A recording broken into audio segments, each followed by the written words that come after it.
We provide you the platform to turn your dreams into reality. Give wings to your aspirations with KR Mangalam University. Pakistan अपनी हरकतों से बाज नहीं आ रहा। 10 मई को भारत और पाकिस्तान के बीच युद्ध विराम की घोषणा के कुछ घंटे बाद ही पाकिस्तानी सेना ने जम्मू कश्मीर, गुजरात और राजस्थान की सीमा के पास फायरिंग शुरू कर दी। इसके अलावा श्रीनगर में सेना के मुख्यालय के पास ड्रोन की गतिविधियां भी देखी गईं। भारत ने इसे पाकिस्तान की ओर से सीज फायर उल्लंघन करार दिया और विदेश सचिव विक्रम मिस्री ने सख्त प्रतिक्रिया व्यक्त करते हुए कहा कि सुरक्षा बलों को सख्त निर्देश दिए गए हैं कि वो किसी भी उल्लंघन का कड़ा जवाब दें। इस बीच चीनी विदेश मंत्री वांग यी ने भारत के राष्ट्रीय सुरक्षा सलाहकार अजीत डोभाल से बातचीत की और संयम बरतने और स्थिति को ना बिगाड़ने की अपील की। चीनी समाचार एजेंसी शिन्हुआ के मुताबिक वांग ने कहा कि चीन दोनों देशों के बीच स्थायी शांति वार्ता में रचनात्मक भूमिका निभाने को तैयार है। बीजिंग की तरफ से आए बयान में कहा गया कि चीन ने पहलगाम हमले की निंदा की है और आतंकवाद के सभी रूपों का विरोध करता है। वांग यी ने कहा कि भारत और पाकिस्तान दोनों चीन के पड़ोसी हैं और एशिया की स्थिरता को बनाए रखने के लिए शांति जरूरी है।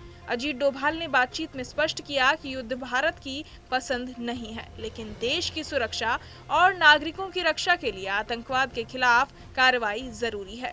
वहीं जम्मू कश्मीर के मुख्यमंत्री उमर अब्दुल्ला ने एक्स पर लिखा कि ये कोई संघर्ष विराम नहीं है। श्रीनगर के बीचों बीच हवाई रक्षा इकाइयां सक्रिय हैं और धमाकों की आवाजें आ रही हैं। उन्होंने सवाल किया कि क्या ये वास्तव में सीज फायर है या दिखावा। सीज फायर के बाद भी पूरी घाटी में ड्रोन गतिविधियों की पुष्टि हुई है। बारामूला में एक यूएवी को भारतीय सेना ने रात 8:20 पर रोका और निष्क्रिय कर दिया। वहीं अनंतनाग में एक और ड्रोन रणनीतिक सैन्य प्रतिष्ठान के करीब मार गिराया गया। अधिकारियों के मुताबिक जम्मू सेक्टर में भी तनाव बरकरार है, जिससे स्पष्ट है कि पाकिस्तान की मंशा सीज फायर के उल्लंघन की है। गौरतलब है कि चीन और पाकिस्तान की दोस्ती सिर्फ कूटनीतिक नहीं बल्कि रणनीतिक और आर्थिक स्वार्थ से जुड़ी हुई है। चीन का China Pakistan economic corridor CPEC Pakistan के बलूचिस्तान से होकर गुजरता है, जहां सुरक्षा की जिम्मेदारी पाकिस्तानी सेना पर है।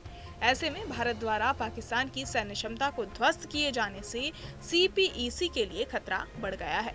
चीन को डर है कि भारत की बढ़ती आक्रामकता उसके अरबों डॉलर के निवेश पर असर डाल सकती है। यही वजह है कि चीन अब पाकिस्तान की ढाल बनकर खड़ा दिख रहा है।